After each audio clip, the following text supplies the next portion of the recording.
Hello everyone, कैसे हैं आप सभी लोग। आई होप सब बढ़िया ही होंगे। तो अभी पिछले एक दो दिन में कुछ चेंज हम लोगों को पता चला है। ये जो अपना पीजीटी है, पीजीटी के रिगार्डिंग एक चेंज आया है। जैसे कि अभी तक जो पीजीटी का हम लोग फॉर्म भरते थे यूपी में, सिर्फ यूपी की बात हो रही है। तो यूपी में जो फॉर्म भरते थे उसमें एक वेटेज मिलता था उन लोगों को, उन अभ्यर्थियों को जो बीएड भी किए होते थे। यानी कि वैसे तो आपकी एलिजिबिलिटी क्राइटेरिया में क्या रहता था, आपका उस सब्जेक्ट में मास्टर होना चाहिए, यानी कि एमए या एमएससी। तो मास्टर डिग्री मतलब सफिशियंट थी। लेकिन ये मिनिमम क्वालिफिकेशन थी। अगर किसी के पास बीएड है तो बीएड वालों को थोड़ा सा वेटेज मिलता था या थोड़ी सी प्रायोरिटी पर उनको रखा जाता था, जो कि एकदम गलत चीज़ थी। और गलत इसलिए क्योंकि देखिए बीएड, देखो टीजीटी में तो देखो साफ साफ है कि ट्रेंड ग्रेजुएट टीचर आपको चाहिए, तो बीएड कंपलसरी है। लेकिन पीजीटी में से पोस्ट ग्रेजुएट टीचर इसका फुल फॉर्म होता है, यानी कि आपकी पीजी डिग्री ही सफिशिएंट होनी चाहिए। अगर आपको बीएड चाहिए तो क्लियर मेंशन करना चाहिए कि बीएड के बिना काम नहीं बनेगा, है ना। तो बीएड अगर चाहिए तो चाहिए, ये नहीं कि बीएड वाला अगर कोई और आ गया तो उसे मतलब एमए मतलब मास्टर्स भी किए हैं और बीएड भी किए तो उसको आप प्रायोरिटी पर रख रहे हैं। तो प्रायोरिटी देने का नहीं होना चाहिए ना। या तो आप क्लियर करो कि बीएड भी चाहिए, वरना काम नहीं चलेगा। अब आप एलिजिबिलिटी में लिख रहे हो मास्टर्स, लेकिन बीएड वाले को भी प्राथमिकता दे रहे हो, तो वो गलत है। तो इसी के रिगार्डिंग एक न्यूज़ है, उसको देख लेते हैं पहले।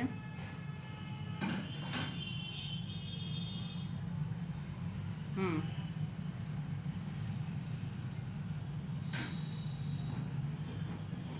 जैसे कि इसमें देख सकते हैं, पहले बीएड करने वालों को चयन में मिलती थी वरीयता। यानी कि जो वरीयता, प्रायोरिटी या प्राथमिकता जो भी कहें, तो पहले जो मतलब जो बीएड जो किए हैं साथ में मास्टर्स के अलावा बीएड भी है, तो उनको वरीयता मिलती थी। खाली मास्टर्स से काम नहीं चलेगा। जबकि मास्टर्स जो मास्टर्स डिग्री है उसको इन्होंने एलिजिबिलिटी में रखा था पीजीटी के रिगार्डिंग। लेकिन बीएड वालों को ज़्यादा प्राथमिकता दी जाती रही अभी तक। लेकिन अब क्या होगा, अब होगा जीआईसी में प्रवक्ता भर्ती के लिए बीएड अनिवार्य। तो अब जीआईसी में जो यूपीपीएससी कराता है, यानी कि उत्तर प्रदेश लोक सेवा आयोग, वो जो प्रवक्ता यानी पीजीटी की जो भर्ती कराएगा, उसमें बीएड कंपलसरी हो चुका है। और ये बहुत ही अच्छी चीज़ है, पहले ही हो जानी चाहिए थी। क्योंकि जो मास्टर्स किए हैं वो पीजीटी के लिए एलिजिबल तो हैं, लेकिन बीएड वालों को आप लोग रख रहे हो, तो वो गलत हो जाता है थोड़ा सा। अब एकदम क्लियर मेंशन होगा तो उतनी परेशानी नहीं आएगी। इसको देख लेते हैं एक बार।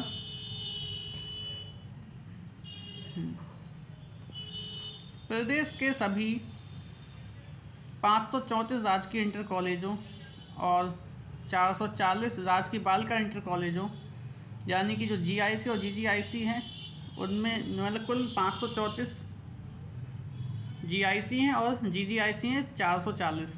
राजकीय बालिका इंटर कॉलेजों में प्रवक्ता भर्ती के लिए बीएड की डिग्री अनिवार्य कर दी गई है। ठीक है। तो अब इसमें पीजीटी की भर्ती के लिए बीएड की डिग्री जो है अनिवार्य हो चुकी है। पिछले महीने 28 मार्च को जारी उत्तर प्रदेश विशेष अधीनस्थ शैक्षणिक प्रवक्ता संवर्ग सेवा द्वितीय संशोधन नियमावली 2024 में यह बदलाव किया गया है। इससे पहले 2020 में आई प्रवक्ता भर्ती में बीएड अधिमानी अहर्ता थी। अधिमानी अहर्ता का मतलब यही है कि वेटेज मिलता था, एक तरह से उन लोगों को प्रायोरिटी पे रखा जाता था। प्राथमिकता दी जाएगी तो उन्हीं को पहले चुना जाएगा और चयन में वरीयता मिलती थी। ठीक। राष्ट्रीय अध्यापक शिक्षा परिषद NCTE ने 16 दिसंबर 2014 को जारी अधिसूचना में प्रवक्ता भर्ती के लिए न्यूनतम 50% अंकों के साथ बीएड को अनिवार्य कर दिया गया था। यानी प्रवक्ता भर्ती के लिए न्यूनतम 50% बीएड होने चाहिए। इसको अनिवार्य कर दिया गया था। केंद्रीय विद्यालयों की पीजीटी प्रवक्ता भर्ती में भी बीएड अनिवार्य अर्हता है। जो केवीएस के केंद्रीय विद्यालय उनमें भी पीजीटी की भर्ती के लिए बीएड अनिवार्य है। यूपी के राजकीय इंटर कॉलेजों की प्रवक्ता भर्ती की संशोधित नियमावली में बीएड को अनिवार्य तो किया गया है, हालांकि न्यूनतम 50% अंक का प्रतिबंध नहीं है। ठीक। अब शिक्षा निदेशक राजकीय अजय कुमार द्विवेदी का कहना है कि राजकीय माध्यमिक विद्यालयों की शिक्षक भर्ती की नियमावली में संशोधन हो चुका है और उसका गजट भी जारी हो गया है। अब संशोधित नियमों के अनुसार ही शिक्षक भर्ती की जाएगी। माध्यमिक शिक्षा विभाग ने उत्तर प्रदेश लोक सेवा आयोग को प्रवक्ता के 1658, जिसमें 837 महिलाएं और 822 पुरुष के रिक्त पदों का अध्याचन भेजा है और अगले महीने भर्ती के लिए आवेदन शुरू होने की उम्मीद है। और इसमें कुछ विशेष विषयों में छूट भी है, जैसे कि संशोधित नियमावली में कुछ विषयों में बीएड की अनिवार्यता में छूट है, जैसे कि कुछ हैं गृह विज्ञान महिला शाखा, सिलाई महिला शाखा, और कला पुरुष शाखा, वाणिज्य सैन्य विज्ञान पुरुष शाखा में आवेदन के लिए यहाँ आप लोग देख सकते हैं बीएड अनिवार्य नहीं है। और यहाँ पर समकक्ष शब्द को नियमावली से हटाया गया। ये समकक्ष शब्द है। प्रवक्ता और एलडी ग्रेड सहायक अध्यापक भर्ती की संशोधित नियमावली की सबसे खास बात यह है कि समकक्षता शब्द को पूरी तरह से हटा दिया गया है। यानी कि अब जो भी अर्हता, जो भी योग्यता, जो भी एलिजिबिलिटी चाहिए, उस डिग्री का सीधा नाम लिखा जाएगा कि आपके पास ये वाली डिग्री होनी चाहिए। हर बार भर्ती के समय समकक्षता शब्द की आड़ में मुकदमेबाजी होती थी और चयन प्रक्रिया पूरी होने में समय लगता था। संशोधित नियमों में हर विषय के लिए मान्य डिग्री का नाम स्पष्ट लिख दिया गया है ताकि भविष्य में कोई विवाद ना हो। ये अच्छा कदम है। प्रवक्ता इतिहास की योग्यता का विवाद भी खत्म।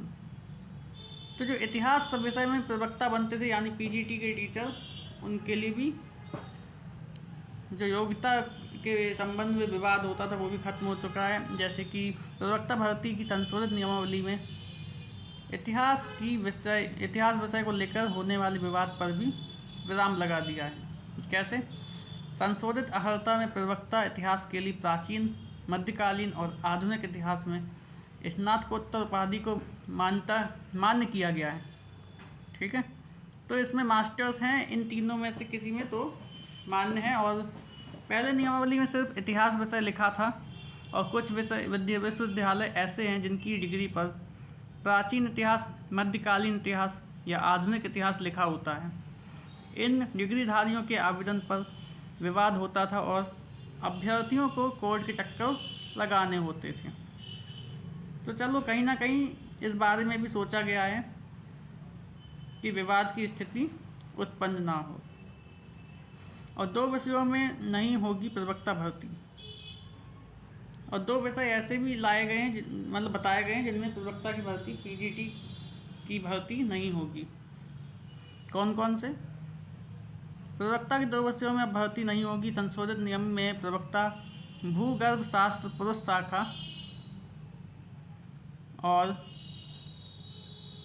और है अभियंत्र पुरुष शाखा विषयों को निकाल दिया गया है। यहाँ आप लोग देख सकते हैं, यहाँ पे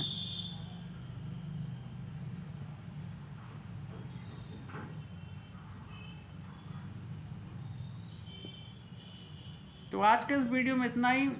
मिलते हैं अगले वीडियो में नई अपडेट के साथ। और जिन लोगों ने इस चैनल को सब्सक्राइब नहीं किया, सब्सक्राइब कर लीजिए और बेल आइकन दबा लीजिए, जिससे कि आपको आने वाली वीडियोस की नोटिफिकेशन समय पर मिलती रहे। Thank you.